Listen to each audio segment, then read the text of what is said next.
जय हिंद दोस्तों। आइए शुरू करते हैं आज का टॉपिक। आज के टॉपिक में हम लोग पढ़ेंगे ब्रह्मपुत्र नदी तंत्र। और इस ब्रह्मपुत्र नदी तंत्र के अंतर्गत हम लोग ब्रह्मपुत्र नदी का उद्गम, इसके अन्य नाम कौन कौन से हैं, ठीक ना, और ये किन किन देशों से होकर प्रवाहित होती है, और इसकी जो प्रमुख सहायक नदियां हैं दाईं ओर से और बाईं ओर से मिलने वाली, इनको हम लोग यहाँ पे देखेंगे। तो आइए देर न करते हुए शुरू करते हैं ब्रह्मपुत्र नदी तंत्र को। तो सबसे पहले ये देखते हैं कि जो ब्रह्मपुत्र नदी है इसका उद्गम कहाँ से होता है। तो ब्रह्मपुत्र नदी का उद्गम तिब्बत में स्थित यहाँ पर एक झील है। झील का नाम है मानसरोवर झील। झील का नाम है मानसरोवर झील। इस मानसरोवर झील के पास एक ग्लेशियर है। ग्लेशियर का नाम है आंगसी ग्लेशियर। ग्लेशियर का नाम है आंगसी ग्लेशियर। इस आंगसी ग्लेशियर से ब्रह्मपुत्र नदी का उद्गम होता है, ठीक ना। ब्रह्मपुत्र नदी का उद्गम तिब्बत में स्थित मानसरोवर झील के पास आंगसी ग्लेशियर से होता है, ये याद रखेंगे। ये तिब्बत में स्थित है मानसरोवर झील। अब यहाँ से ये ब्रह्मपुत्र नदी का उद्गम होता है और ये इस प्रकार से प्रवाहित होते हुए आगे बढ़ती है, और ये चीन का जो तिब्बत वाला प्रांत है और अपना ये भारत है, भारत से ये प्रवेश करती है बांग्लादेश में, और यहाँ से फिर अंत में गिर जाती है बंगाल की खाड़ी में।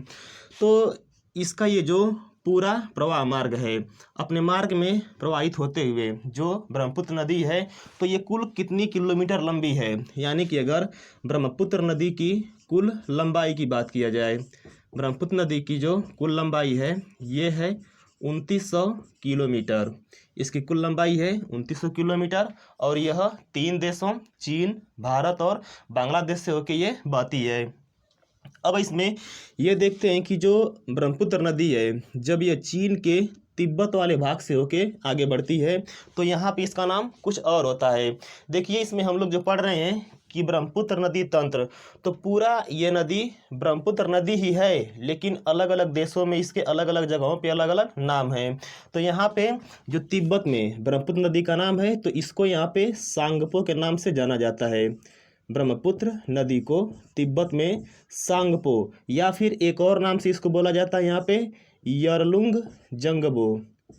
यरलुंग जंगबो, जंगबो ये है ब्रह्मपुत्र नदी का तिब्बत में नाम। तिब्बत में इसको सांगपो या यरलुंग जंगबो कहते हैं। इसके बाद ये ब्रह्मपुत्र नदी ऐसे ये प्रवाहित होते हुए आगे बढ़ती है, और इसमें यहाँ पर हम आपको हिमालय पर्वत का जो विस्तार पढ़ाए थे कि हिमालय पर्वत का जो विस्तार है पश्चिम में नंगा पर्वत से लेकर पूरब में नामचा बरवा पर्वत तक है। तो जो नामचा बरवा पर्वत है वो यहाँ पे स्थित है। यहाँ पर स्थित है ये नामचा बरवा पर्वत। इस नामचा बरवा पर्वत के पास से जो ब्रह्मपुत्र नदी है, यानी कि जहाँ पे इसको ये सांगपो कहते हैं, यहाँ से सीधे ये यू टर्न लेते हुए भारत में प्रवेश करती है।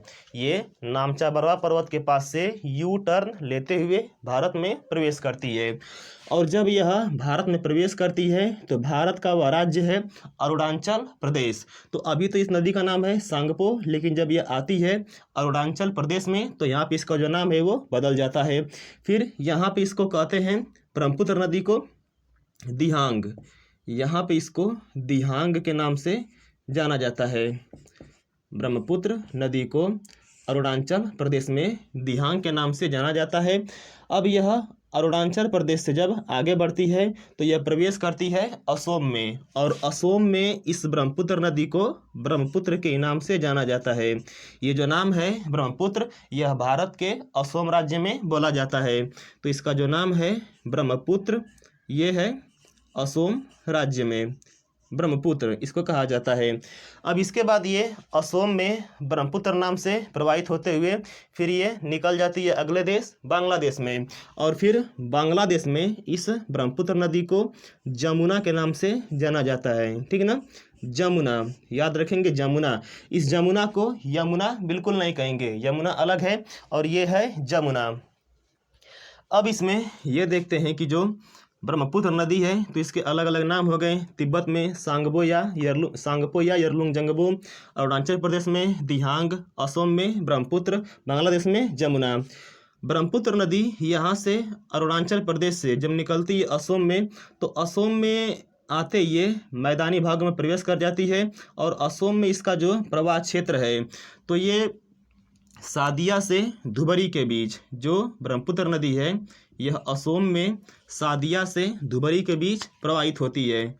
जो इसका नाम है असम, असम में ब्रह्मपुत्र, यह यहाँ पर सादिया से और यहाँ पर ये स्थित है धुबरी, तो इसके बीच ये नाम है ब्रह्मपुत्र और ये पूरा का पूरा असम में यह पड़ता है। अब इसमें ये देखेंगे कि जो ब्रह्मपुत्र नदी है इसकी प्रमुख सहायक नदियाँ कौन कौन सी हैं। तो अब देखेंगे कि जो ब्रह्मपुत्र नदी है इस प्रकार से जब प्रवाहित होते हुए आ रही है, तो फिर से यहाँ पर हम देखेंगे इस नदी का दायां भाग कौन सा है और इसका बायां भाग कौन सा है। तो चूंकि ब्रह्मपुत्र नदी इस प्रकार से ये प्रवाहित हो रही है, तो जब ये नदी ऐसे प्रवाहित हो रही है तो मान लीजिए कि आप भी इस नदी की प्रवाह की दिशा में चल रहे हैं। तो अब इसमें जो आपका बायां होगा वो इस नदी का भी बायां होगा और आपका जो दायां होगा वो इस नदी का दायां होगा। यानी कि इस ब्रह्मपुत्र नदी के ऊपर का हिस्सा इसका बायां दायां होगा, ठीक ना, और नीचे का हिस्सा इसका ये बायां होगा। तो पहले ये देखते हैं कि ब्रह्मपुत्र नदी में बाईं ओर से मिलने वाली इसकी प्रमुख सहायक नदियाँ कौन कौन सी हैं। तो यहाँ पर इस ब्रह्मपुत्र नदी में दो नदियाँ मिलती हैं बाईं ओर से। एक का नाम है दिबांग, यहाँ पर एक का नाम है दिबांग और एक का नाम यहीं पर है लोहित। लोहित, तो ये दो नदियां हैं दिबांग और लोहित। और उसके बाद इसी ब्रह्मपुत्र नदी में इधर से एक नदी मिलती है, इसका नाम है धनश्री। धनश्री, तो ब्रह्मपुत्र नदी में बाईं ओर से, ये नीचे लिख देते हैं, इसका ये बायां है। तो ब्रह्मपुत्र नदी में बाईं ओर से मिलने वाली जो इसकी प्रमुख सहायक नदियां हैं इनमें है दिबांग, लोहित और धनश्री। और अब देखते हैं कि ये ब्रह्मपुत्र नदी में दाईं ओर से कौन कौन नदियां मिलती हैं। तो इस ब्रह्मपुत्र नदी में दाईं ओर से मिलने वाली इसकी जो प्रमुख नदियां हैं, इसमें ये नदी है एक, इस नदी का नाम है सुबनसिरी। इसका नाम है सुबनसिरी। सुबनसिरी, सुबनसिरी के बाद इसी में एक नदी और मिलती है, इसका नाम है जिया भरेली। इसका नाम है जिया भरेली। ये इन नदियों का ऐसे क्रम है कि क्रम से कौन कौन नदियाँ मिल रही हैं, ठीक ना।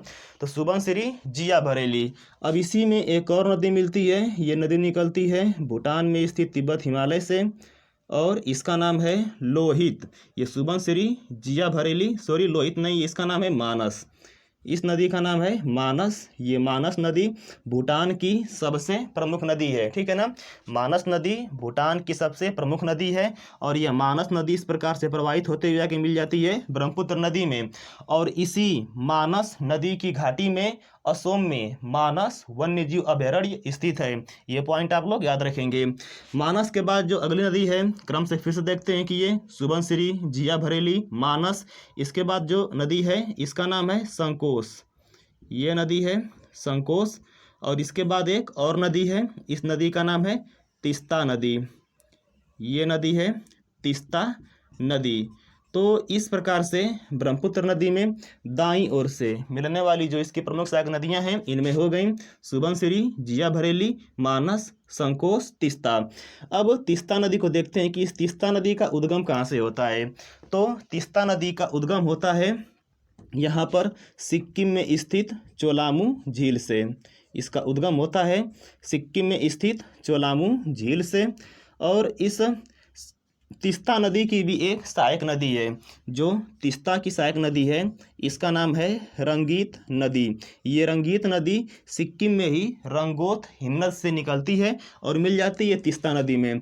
तीस्ता नदी को और देखा जाए तो तीस्ता नदी सिक्किम से निकलने के बाद जब नीचे आती है तो यहाँ पर ये कुछ दूरी तक सिक्किम की और पश्चिम बंगाल की यहाँ पे सीमा बनाती है और उसके बाद ये प्रवाहित होते हुए आती है यहाँ पे बांग्लादेश में। और बांग्लादेश में आने के बाद ये मिल जाती है इसमें ब्रह्मपुत्र में। ब्रह्मपुत्र यानी कि जो यहाँ पे इसका नाम है जमुना में आके मिल जाती है। अब इसी में आगे इसमें ये भी देखे हैं कि जो गंगा नदी है, तो गंगा नदी भी इस प्रकार से ये प्रवाहित होते हुए आती है और मिल जाती है ये ब्रह्मपुत्र नदी में। तो ये जो गंगा नदी है, तो गंगा नदी को बांग्लादेश में कहते हैं पद्मा। इसका नाम हो जाता है पद्मा और ब्रह्मपुत्र का नाम हो जाता है जमुना। और ये पद्मा और जमुना जब दोनों आपस में मिल जाते हैं तो फिर यहाँ से ये आगे पद्मा नाम से आगे बढ़ते हैं। और पद्मा नाम से आगे बढ़ते हुए यहाँ पे और देखा जाए आगे तो बांग्लादेश में ही एक और नदी है। नदी का नाम है, यहाँ पे जो नदी है, अरे ये नदियाँ कौन है, पद्मा नाम से आगे बढ़ती है। इसके बाद बांग्लादेश में ही एक जो और नदी है, नदी का नाम है मेघना।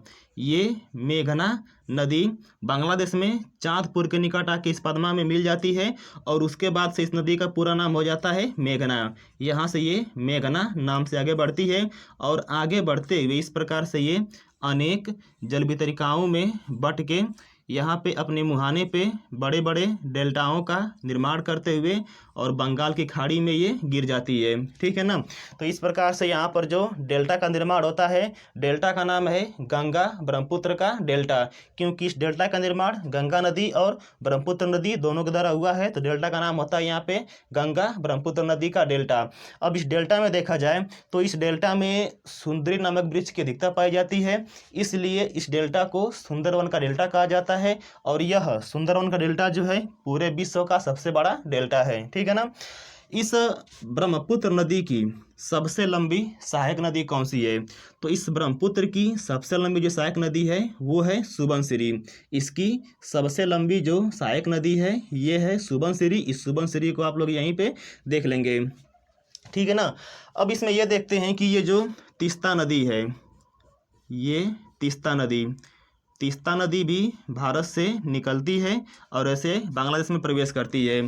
तो इस तीस्ता नदी के जल को लेके भारत और बांग्लादेश के बीच में विवाद चलता है। इस विवाद को कहते हैं तीस्ता नदी जल विवाद। विवाद का नाम है तीस्ता नदी जल विवाद। और ये जल विवाद जो है तीस्ता नदी का कब से ये चला आ रहा है? तो ये जल विवाद जो है 1950 से चला आ रहा है और यह भारत और बांग्लादेश के बीच में विवाद चलता है।